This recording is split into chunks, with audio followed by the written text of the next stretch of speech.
Convicted fraudster David Paul Bremner testified as a defense witness today in the trial of his co-accused Jeff Cowan, who is alleged to have defrauded customers who purchased purported works of prolific late Indigenous artist Norval Morrisseau.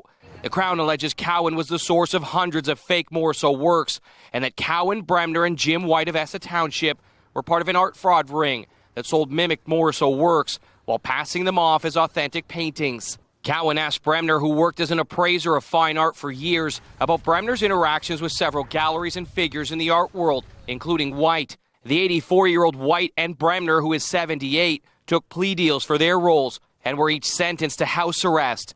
White previously testified as a Crown witness.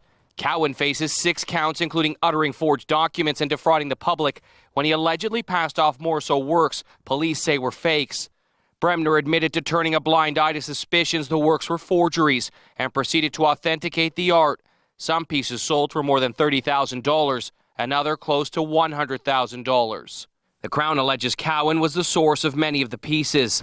Cowan, who is representing himself in court, asking Bremner, if in all your years as an appraiser, did you ever personally purchase Norval Morrisseau works? I appraised them, said Bremner. I didn't buy many. I may have sold works consigned to me by Jim White or others, he told the jury.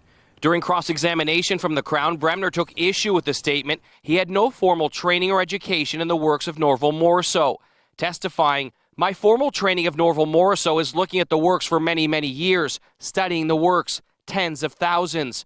Would I feel I was somewhat of an expert in Norval Morrisseau paintings? Yes, he testified. The Crown then reminded Bremner of the fraud charges he pleaded guilty to in July. Bremner testifying, I did research, but I could have done more research. The trial is scheduled to continue tomorrow with further cross-examination of Bremner by the Crown.